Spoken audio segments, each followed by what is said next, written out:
Welcome to the RV Park Mastery Podcast, where you will learn the correct way to identify, evaluate, negotiate, perform due diligence on, renegotiate, finance, turn around, and operate RV parks. And now, here is your host, the fifth largest owner of RV and mobile home parks in the U.S., Frank Rolfe. It's hard not to feel sorry for an office building owner right now. You have this giant structure, massively expensive, huge bills coming in for insurance, mortgage, utilities, yet nobody wants office space anymore. What happened to them all? Well, many of them work remotely. Many people have learned how to use their business and flourish at a laptop, maybe in a Starbucks. People are downsizing businesses. The federal government isn't even using about 80% of all their office space. And there's nothing positive on the future for that office building owner to even give him a glimmer of hope.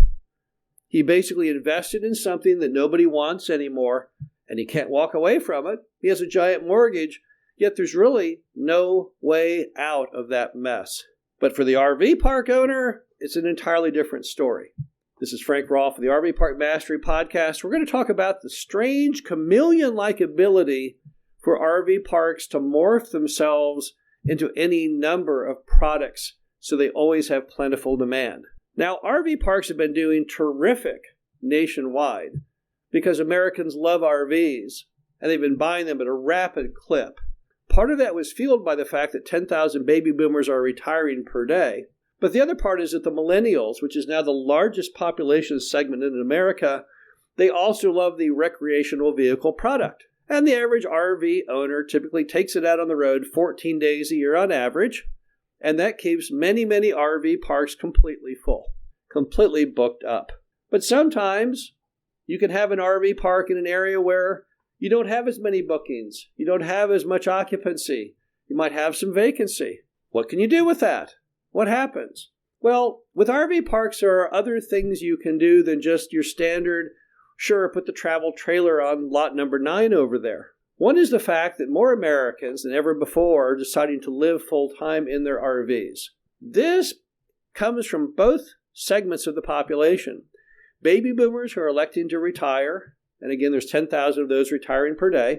Let's assume you own a big RV and you own a brick house, but the kids are all grown up and moved away. Some people are saying, well, why don't we sell the house, put that money in the bank, and just live in the RV? We'll travel America, and we'll see the world, and we'll save a ton of money. And of course, what happens is they get tired of traveling America. At some point, they've seen it all. Now they just want to stop in one spot. And that's kind of the long-term RV model, someone that may stay there for their whole lifetime. And that's great, because that fills a vacant lot you may have with a customer who will probably never make you have to ever find another person to occupy that lot. And in other parks, you may have some vacant lots, but you may realize people come to the office frequently wanting to stay in the RV park, but they're there in a car, and they don't have an RV. But yet, they're not going to camp. They don't want to camp on the ground. They want to have a place with a roof over their heads, with all the luxuries of home. And you may say, you know what? I think I'm going to buy a park model, and I'm going to put that in this RV park, and then I can tell the people, well, you can stay here overnight, pay me X per night. And they say, great. They pay you, get the key, go over there, park, take the suitcase in. Well, now you've had another business model. And that's basically kind of an overnighter park model approach to those vacant lots. And then in other parks, they have so many people who want to live there full time, but they want something bigger than their RV. And if the permit allows on their property, they may start bringing in mobile homes. Mobile homes are much larger than RVs, and they're much cheaper based on cost per square foot. So what the heck? If your permit allows for it, then let's bring in a mobile home on that vacant lot, and that person will, in fact, stay there forever. Then you have tiny homes. The only place you can legally put a tiny home in America is an RV park. Now, if they get a HUD code tiny home, you can put it in a mobile home park, because in a mobile home park, everything has to have the HUD seal on the back. But most tiny homes, at least the ones people want, the ones that are one-off unique creations, they don't have those HUD seals. So as a result, there's nowhere any of those customers can go and park it other than an RV park. There's a large RV park in Indiana, which about a half of the entire RV park is a tiny home community. It looks really cool. But you could not find that almost anywhere else other than an RV park. Then you have such items as glamping. That's basically Airbnb, kind of classic RVs in your RV park. Again, based on consumer demand, you could put some of that in some of your vacant lots and fill that up. The bottom line to it is that RV parks have this unique ability to change, to adapt based on what people want. Most every other real estate segment can't do that. Look at that fully enclosed shopping mall near your house that you walk through occasionally. You ever notice how vacant that thing is? It used to be full back in the 70s and the 80s, 90s, and then they invented the internet and suddenly the occupancy fell off a cliff. Maybe a big anchor has left, or maybe the anchors are still struggling along, but a lot of the stores in between have now gone. There's not a darn thing that mall can do. Can't do a thing. If you look at the lease covenants in those big malls, they're not even allowed to morph that space. They have all these crazy agreements.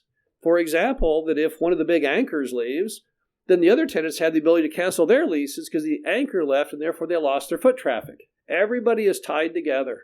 The only way that shopping mall owner can readapt that giant shopping mall is for everyone to go. And even then, what do? The capital cost to reinvent that mall into another use is staggering. What are you going to put in there that people want today? I don't know. They haven't found the solution. I saw a giant shopping mall over in Kansas City that was completely abandoned, except at one end, like an old Macy's store, and the city, in desperation to make some use of the mall, had put in City Hall down there. They'd taken the mall for unpaid property tax. Can't morph that kind of a thing. Going back to the office building example, the largest office building in St. Louis sold on the courthouse steps. It was 1 million square feet. It sold for under $4 million at auction. Why? Because the only thing they could figure out to do with the office building, which was basically empty, was to try and retrofit it into apartments. And it was going to cost $100 million to make that building into apartments, which means the total tag would be $100 million plus $104 million for that apartment building. And that was absolutely the limit of what you could afford to spend to retrofit it into an apartment complex.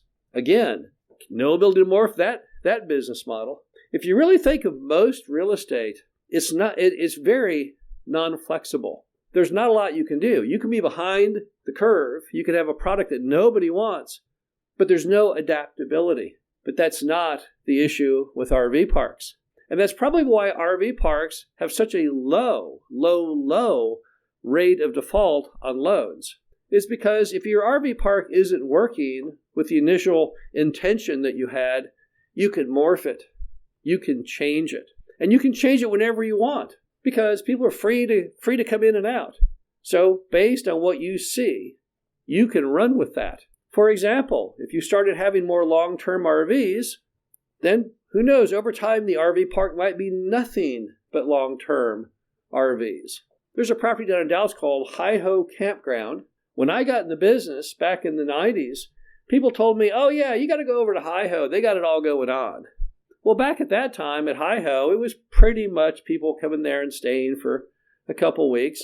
Today, at least it appears to me that most people are living there full time. And that's the great part about the RV industry's ability that you can do that. If something's not working, if there's a market shift in demand, you can grab that. You can run with that. Now, that's not to say that you definitely need to change things up. Many RV parks work fantastically well just as they sit. But nevertheless, it's that freedom that gives you peace of mind. Here in America, where we have all kinds of problems, all kinds of fractures, we're not even sure how to fix the thing. Heck, we got $35 trillion of debt. There are a few givens in life. One given is recreation, which RV parks definitely fit that bill. Another is the need for affordable housing. Well, RV parks fit that bill. And I really don't see anything on the horizon working against RV park demand. But what makes it extra sweet is the simple fact that you can change to meet that demand in whatever form it comes at you, almost like a chameleon. This is Frank Rolfe, the RV Park Mastery Podcast. Hope you enjoyed this. Talk to you again soon. Thank you for listening to the RV Park Mastery Podcast. Be sure to visit us at www.rvparkmastery.com, where you can learn the correct way to identify, evaluate, negotiate, perform due diligence on, renegotiate, finance, turn around, and operate in RV parks.